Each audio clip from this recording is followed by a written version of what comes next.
dashes out into the streets. Anyone accompanying, or is he off on your own, Marros? I've ran off It's cool, whenever Greyra approached, so I guess I'm alone. I mean, did anyone follow him as he dashed out?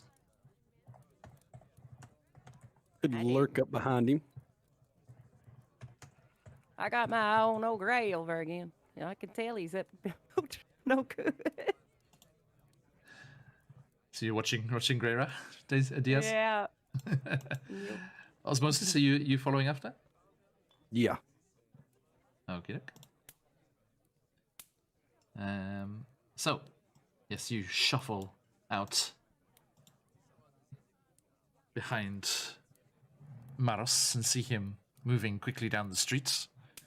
Do you move to catch up? Or, I mean, he's not running, so you could do that. Or do you just keep your distance? Keep my distance, see what he's doing. Okay. Just there to, if he gets into any trouble. That's it. Now, where am I looking here? Sorry, everybody.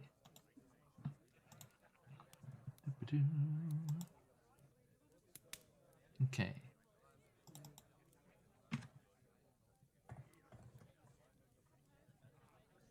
Now, Marros, as you come out into the relatively cool air of the evening, there is people are moving around as before. Mm-hmm.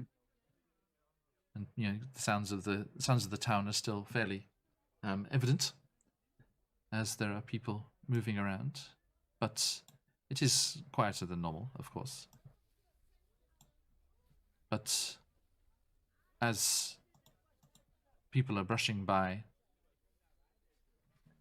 moving through the streets, you find yourself heading towards the decent-sized house where you had been told by your retainers that your family can be found.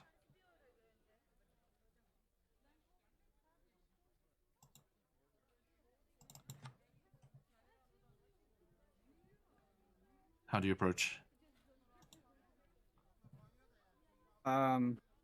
I frantically go up to the door and kind of panic, and I kind of knock on the door quite quickly and loudly.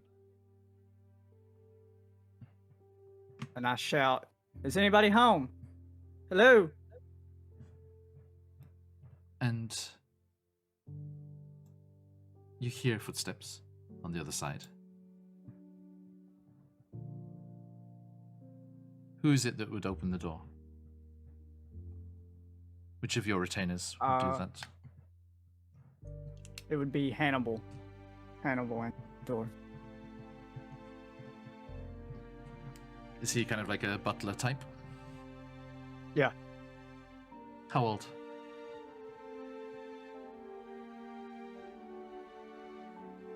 "52.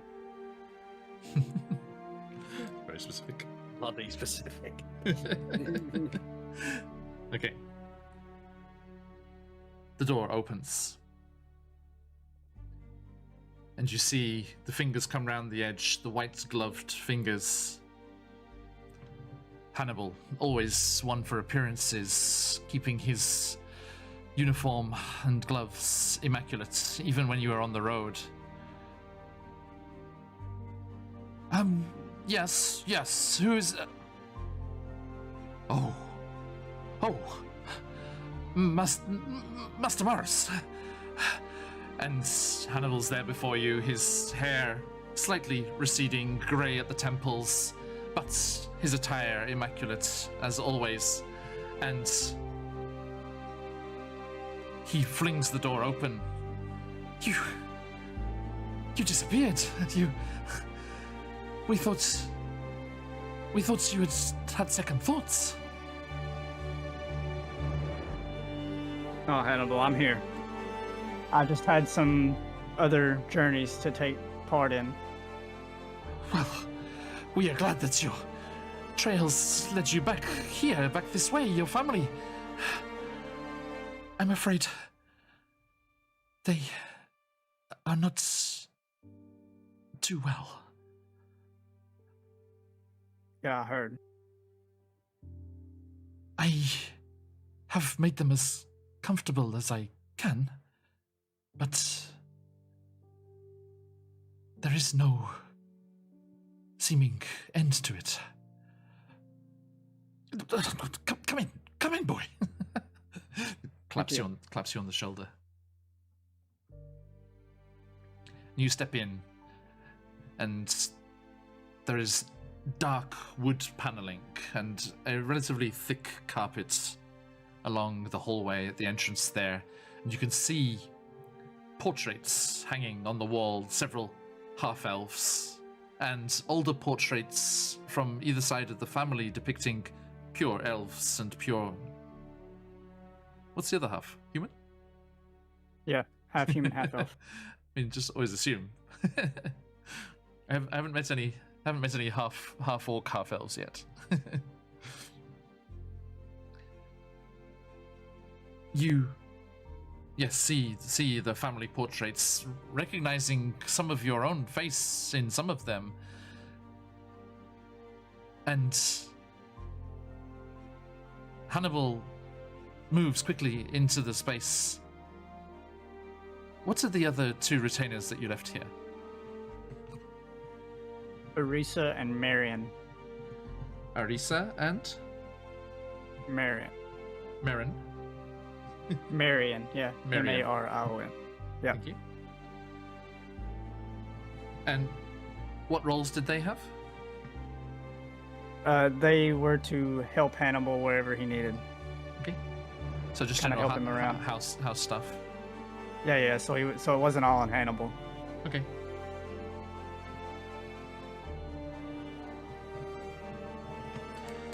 And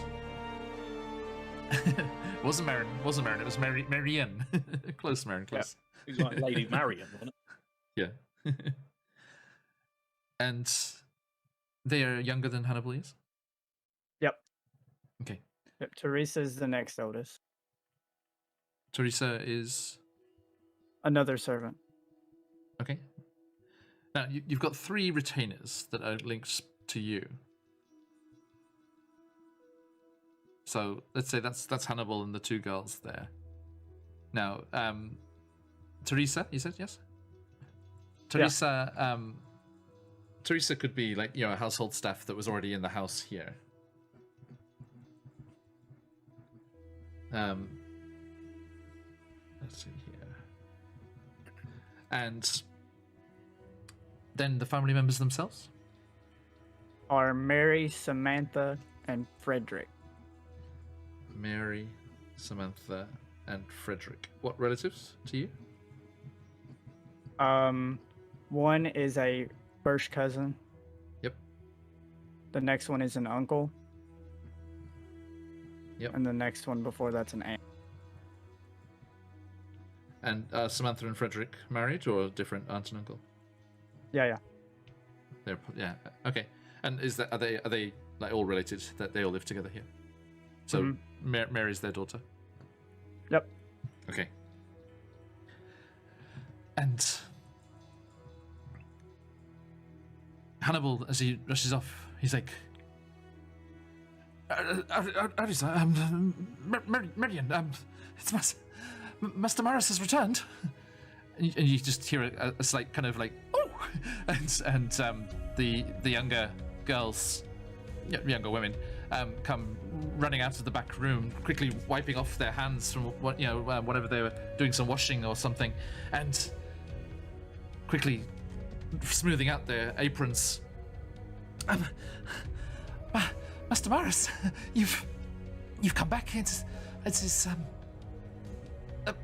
a good day indeed. Oh, thank you. It's no bother. No need to frantically, show yourself. It's okay. Just surprised. Will you be seeing your family this time? Yeah. Yeah, I heard they're not doing so well, so I came here as quick as I could. And Hannibal, the butler, looks kind of grim-faced, and he sets his jaw and like puts an arm in front of the girls. Girls, I will show the master up to his family, and we should not crowd them. You know how they are. They cannot see, and they grow nervous around too many voices. Prepare some tea. Yes, Hannibal. Yes, we will. And they dash off again towards the back, looking like back over their shoulders, smiling at seeing you again. And tis Grunk. Hannibal leads you up the stairs. Creak slightly, well worn. This is an old house. It's been in the family for a while. And you make your way up to the corridor of the second floor, which is becoming darker and gloomier as the sky outside is moving ever towards evening. And as you are taken up to the second floor, Hannibal turns. Master Marros, would you care to visit your aunt and uncle, or Mary first? We'll do Mary first. She's in her quarters. Thank you. And he moves. He's a fairly decent-sized fella, but he's very quiet, very respectful, moving about the house here, not causing too much ruckus. And he gets to a door. How old is your cousin? 41.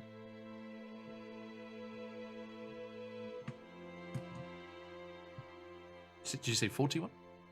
Yep, 41. Okay.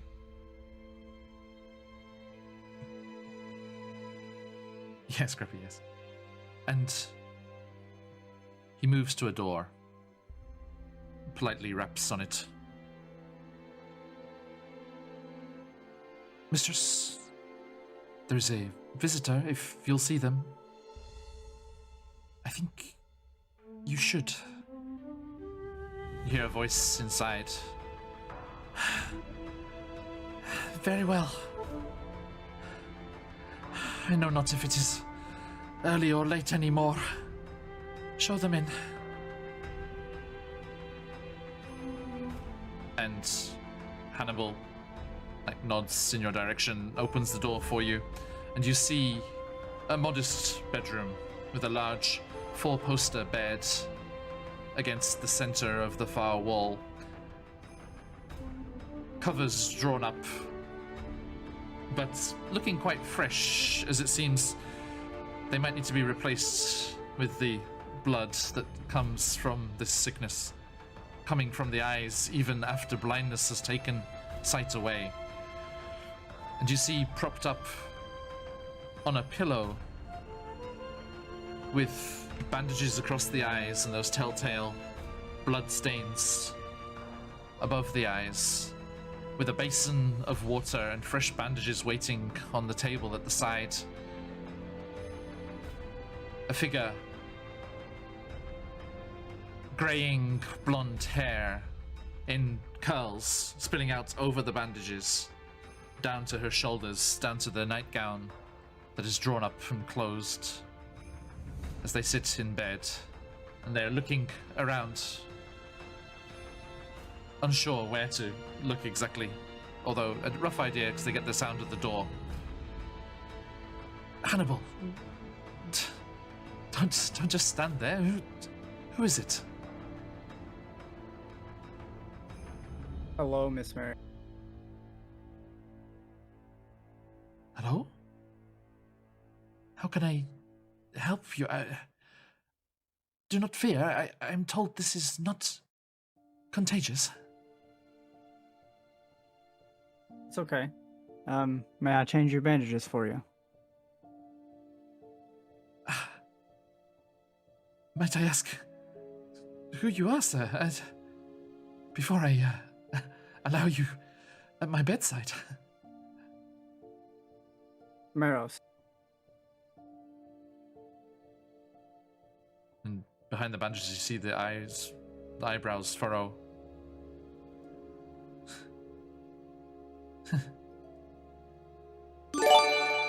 There was a fellow, a cousin of mine actually, went by that name. But he is long lost to us. It's me, Mary. That's who you're speaking to.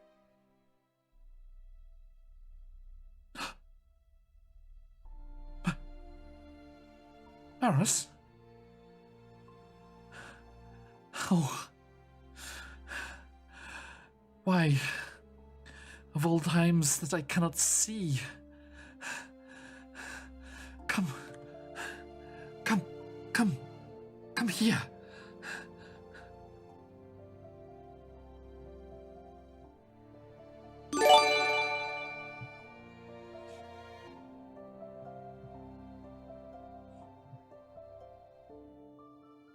So about your bandages, You go to can the I bed, change them? Mm-hmm. and she reaches up, tentatively, colliding against your chest first, and she kind of reaches up, goes towards the ears, and feels the slight, elven tips to them. Hmm.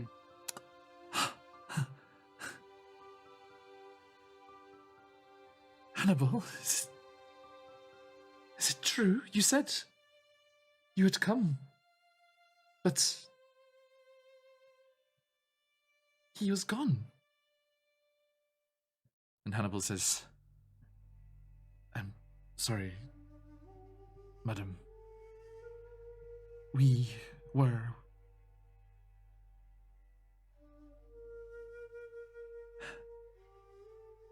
worried after the sickness hit, the curse. We did not want to stress you any further. Arissa, Marion, and I did travel here with Master Marros, but he was taken away. He was called away urgently, and we thought it best to explain our appearance without him. I apologize for the deception. Mary shakes her head. No. It is okay. He is here now. And she turns to where she'd last heard your voice. Marros, you are here now. Yes, please. And she gestures out a hand towards the side table.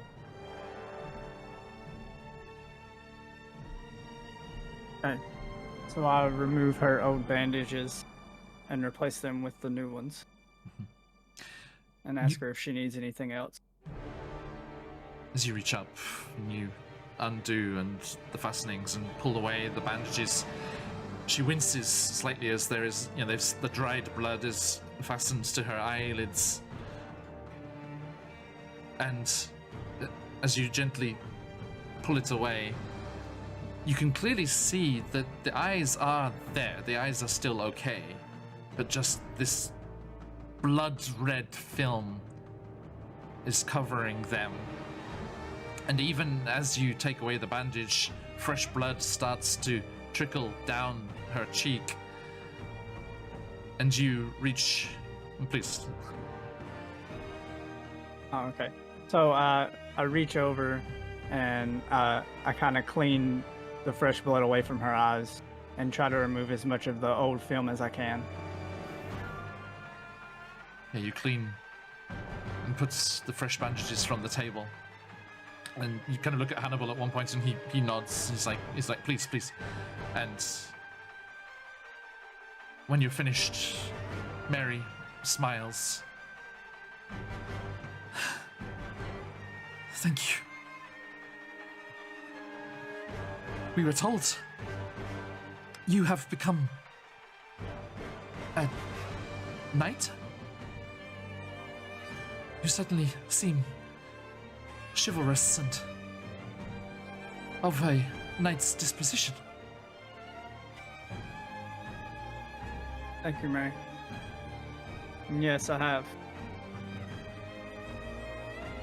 Marros, what is to become of us? Mother, father, they are similarly afflicted. They cannot see.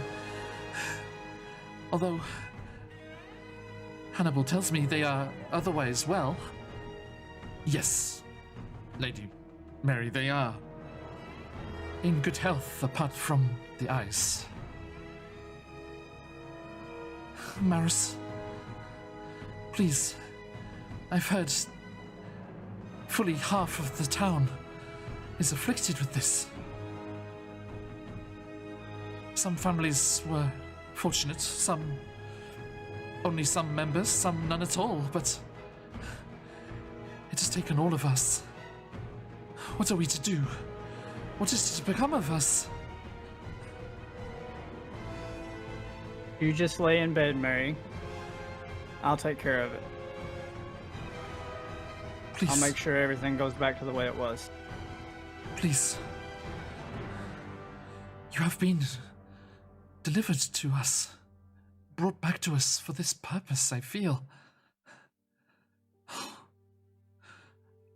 Lathander's light will shine once more. And good Sir Knight.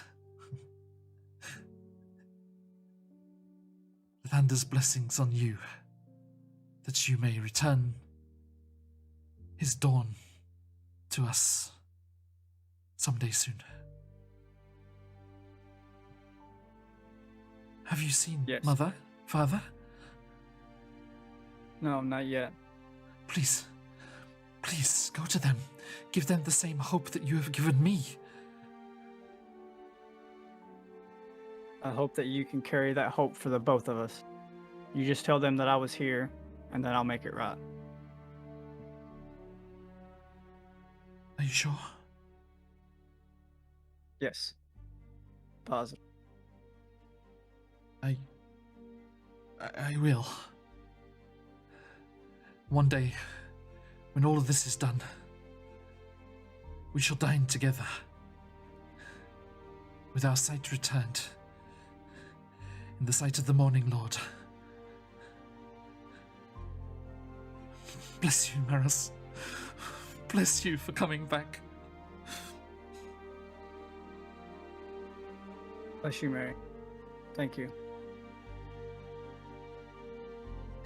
And Hannibal steps forward. You should rest, Lady Mary. Please. And he gestures for you to leave. Okay. Plumps her pillow a bit, settles her down. And as he closes the door,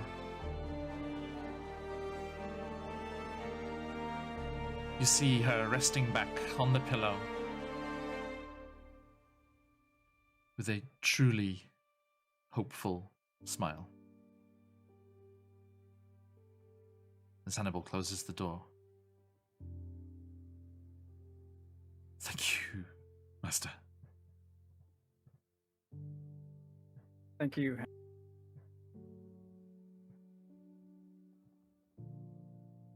Will you be staying? I'm afraid not. I don't want my aunt and uncle to know that I was. Why not? They would be overjoyed as much as Mary. I know, but I just don't have the time. Very well. I promised Mary to make it right, and that's what I tend to do. Thank you, sir. Do you require our accompaniment? No, that's okay. Are You you stay sure? here and you keep an eye. But your equipment, sir. Your armor. Is it okay? Yeah, it's fine. Look after it, and look after yourself. You too, Hannibal. You look after these fine folks here. I will, sir. I will. And you've had this conversation, you've gone back down the hall, down the stairs, and they curl round the the wall down to the foyer once more. And Arisa and Miriam are waiting there, looking up, hopefully, wide-eyed. And Teresa, this female staff member that you don't personally know, standing there looking kind of quizzical.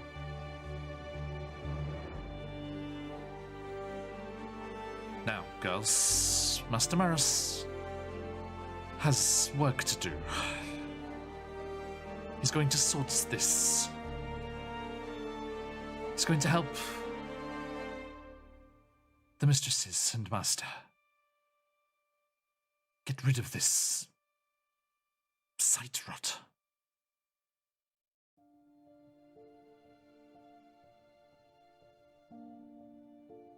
We thank you, Marros. Master, sorry. Old habit from when you were younger. That's okay. You guys just promised me that you'll look after them. Of course.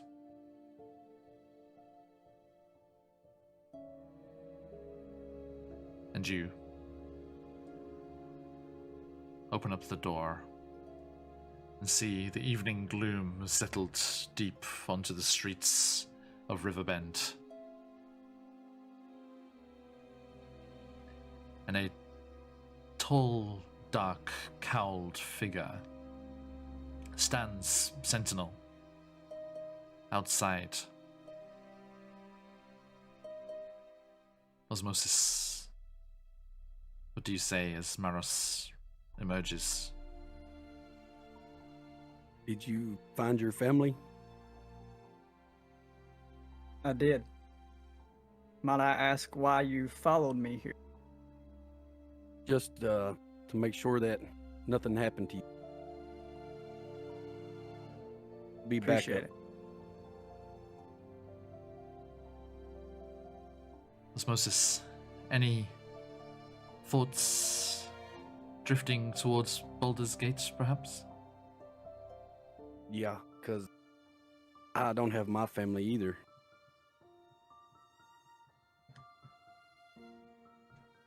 Good to see you find them. And together, we will find a cure for this. Damn right we will.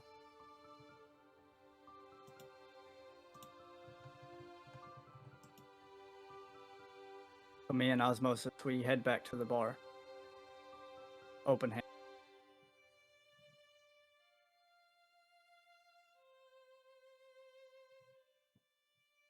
And you do.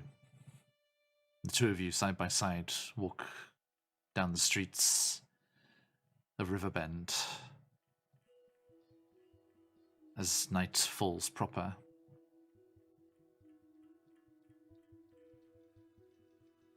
And you return to the open hand. Back to your companions. Back to the task at hand. And we shall leave Riverbend. Oh, fuck yes, that's what it's all about. That's so good sense, that's so good. Ah, I love that kind of shit. Yeah. Ah, yes. It might not be evident to everyone watching, and thank you for joining us, all of you fine people. Thank you for the raids properly. Now that I can step out of the moment for a second. Sorry, I was deep in it there for a bit. Time. Wonderful to have you by. Vicky, I hope you had a wonderful session. Trauma. Final, I should say, sorry. Get the wrong way around. Always good to see you. Yeah, it doesn't look, probably might not look like it from that side of things, but all of these people here are very new to D&D and RPing and the like. And I've seen lots of very nice things said in chat throughout the session today. Lots of love for these new characters and these new players. Yep. And I will add my voice to that. I am very, very glad that our paths crossed. And that we were able to find each other and set all of this in motion. But as much as we love it, and as much as these characters are absolutely wonderful, we are going to have to bite the bullets and wait a while. As I'm afraid, 2 weeks from now, when we should be playing again, we are going to be without several of our players and unable to have a session. So, I hope everyone had a wonderful time today, and I hope you do not mind waiting a while. Hopefully absence will make the hearts grow fonder, as we will return July 24th for our next session of Candlekeep Mysteries, as these fine adventurers leave Riverbend, afflicted though it may be, and head down the Lion's Way. And next time, they will come within sight of those hallowed walls, soaring towers, and the mysterious, mythical contents of the world's greatest library.